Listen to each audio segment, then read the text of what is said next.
Bismillahirrahmanirrahim. Assalamualaikum warahmatullahi wabarakatuh.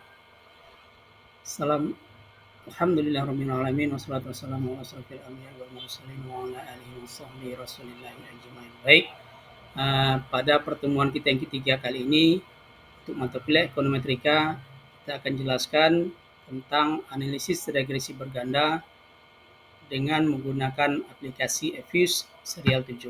Namun sebelum pembelajaran yang kita mulai, ada hal yang harus saya sampaikan tentang capaian pembelajaran yang akan kita capai pada pembelajaran kali ini. Adapun capaian pembelajarannya adalah pertama, mampu mengelola dan menganalisis data, menyelesaikan permasalahan nyata menggunakan metode statistika di bidang komputasi statistika, sosial humaniora, ekonomi Islam, industri, dan hayati dengan bantuan perangkat lunak, serta menjanjikan dan mengkomunikasikan hasilnya.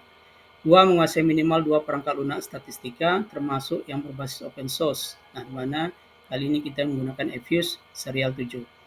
3. Mampu menerapkan dan menginternalisasi semangat kemandirian, kejuangan, kewirausahaan berdasarkan nilai, norma, dan etika akademika, serta nilai moderasi beragama dalam segala aspek kehidupan. 4. Mampu memberikan interpretasi hasil sesuai teori ekonomi Islam yang mendasarnya. Jadi inilah yang akan kita capai dalam pembelajaran kita pada hari ini. Nah, sejelas saya jelaskan apa itu analisis regresi berganda. Regresi linear berganda merupakan model regresi yang melibatkan lebih dari suatu variabel independen, dan analisis regresi linear berganda dilakukan untuk mengetahui arah dan sebagian besar pengaruh variabel independen terhadap variabel dependen. Di mana bentuk persamaan taksirnya adalah sebagai berikut: Y sama dengan A tambah BX1 tambah BX2 tambah bla bla bla BX Pn XN. Di mana sebelum kita melakukan atau melakukan uji analisis regresi sederhana, ada dua asumsi yang harus dipenuhi. Pertama, uji asumsi klasik. Kedua, uji asumsi signifikansi. Uji asumsi klasik adalah pengujian prasyarat yang dilakukan sebelum melakukan analisis regresi linear berganda. Nah, uji ini bertujuan untuk memastikan bahwa model regresi yang dihasilkan memenuhi kriteria Blue atau Best Linear Unbiased Estimator. Ada 4 uji yang akan kita lakukan. Pertama, uji normalitas, uji multivarialitas, uji heterodistisitas, dan uji autokorelasi.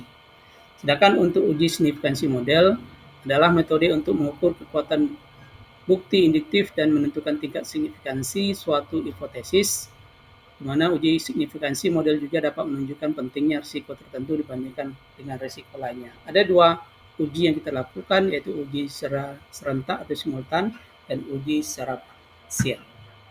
Nah, sebagai bahan yang akan kita laksanakan analisis data pada hari ini adalah salah dari contoh kasus berdasarkan hasil penelitian yang dilakukan oleh Ating Sukma pada tahun 2013, yang menyatakan bahwa terdapat beberapa faktor yang saling berpengaruh dalam besarnya jumlah zakat yang diterima oleh lembaga zakat di Indonesia, di antaranya pendidikan, keimanan, dan intervensi pemerintah. Data diperoleh dari responden dan dari institusi pengelolaan zakat sebagai berikut. Nah, kita coba buka aplikasi Efuse untuk melakukan proses analisis data. Nah, langkah pertama kita klik File, Open, terus Forex Data as Work File. Nah, kita pilih di mana posisi data kita menyimpan data yang akan kita analisis.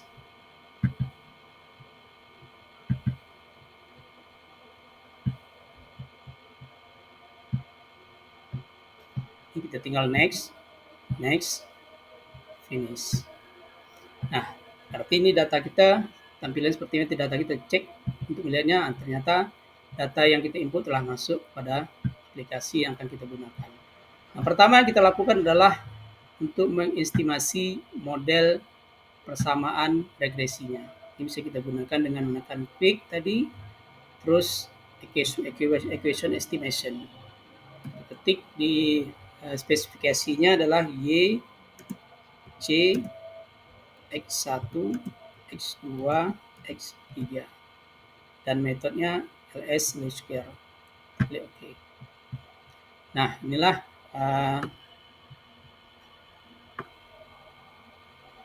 bentuk proses estimasi dari persamaan yang akan kita lakukan. Nah, sebelum kita Dan ini adalah bisa kita lihat model persamaan regresi seperti apa. Kita lihat representasi. Ini adalah model persamaan ekuasi estimasinya. Y sama dengan 3,005 tambah 0,02 X1 tambah 0,03 X2 tambah 0,35 X3. Nah, untuk membuktikan bahwa modelnya adalah model baik, maka tadi kita harus lakukan dulu namanya uji asumsi klasik. Nah, ini dapat kita lakukan dengan memilih views, terus ke residual ke coefficient diagnostic, terus kita pilih varian invalidity factor. Nah, ini langkah pertama tadi adalah uji multikolonialitas.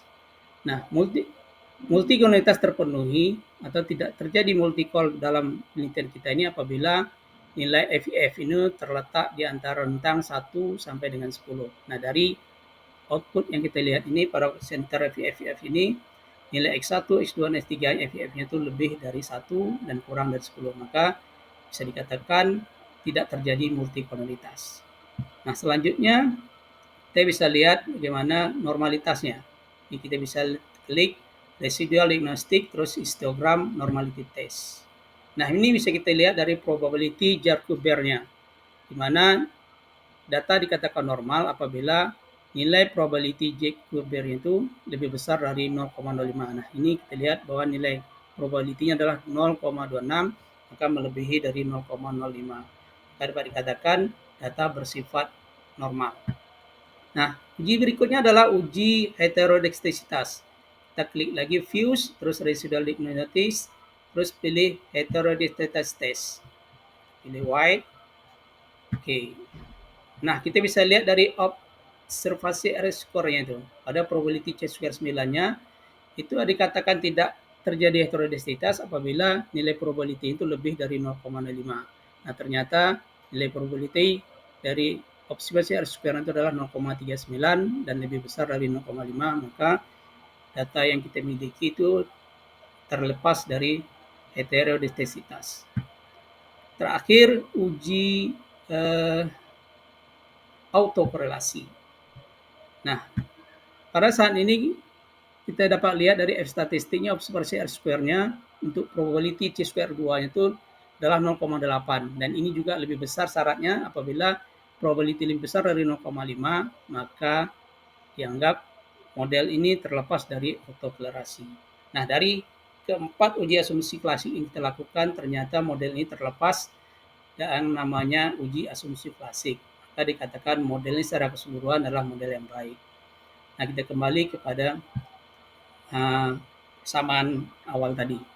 Nah, sekarang kita lanjutkan untuk menguji signifikansi seberapa besar keberartian model atau tingkat keyakinan kita bahwa model ini bisa tingkat signifikannya atau tingkat keberartiannya. Pertama, tadi ada dua uji. Pertama adalah uji secara simultan. Itu bisa kita lihat dari probabilitas F statistiknya, di mana dia dikatakan signifikan apabila nilai probabilitas itu lebih kecil dari 0,5. Ternyata hasil kita adalah 0,00 dan lebih kecil dari 0,5. Maka dapat dikatakan model ini secara keseluruhan adalah model yang baik. Nah, secara parsial ini bisa kita lihat dari nilai masing-masing probabilitas variabel X1, X2, dan X3-nya. Ini apabila signifikan apabila nilai probabilitas lebih kecil dari 0,5.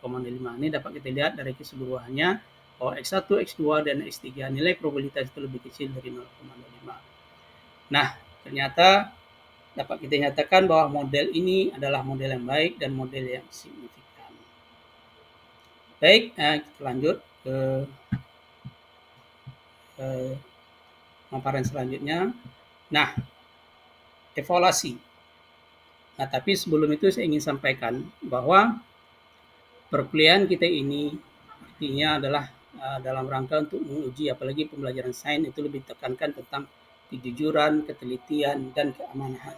Apalagi saat ini moderasi beragama itu betul-betul atau sikap beragama itu sangat ditekankan kali bagi seluruh umat manusia yang ada di Indonesia, terutamanya dalam rangka menjaga kebinekaan Tunggal Ika tersebut. Nah, saya mengharapkan Anda mampu melaksanakan tugas-tugas yang saya berikan nanti itu dalam secara mandiri, secara jujur dan amanah. Itu harapan kami supaya Anda bisa melaksanakannya dengan baik. Laksanakanlah tugas ini seperti yang saya telah berikan panduannya dengan baik dan benar.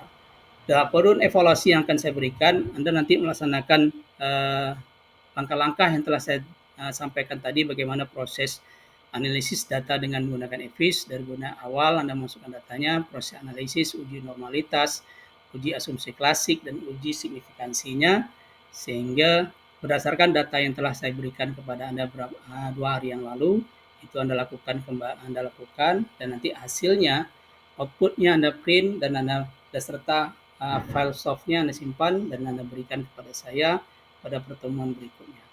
Mungkin demikian pertemuan kita pada hari ini, dengan harapan apa yang telah saya sampaikan bisa Anda terima dengan baik, bisa Anda ikuti, dan bisa ikuti secara rutin kembali bagaimana proses analisis data dengan menggunakan EFIUS Series 7. Atas perhatiannya, ini saya tutup pertemuan kita pada kali ini dengan ucapan Assalamualaikum warahmatullahi wabarakatuh.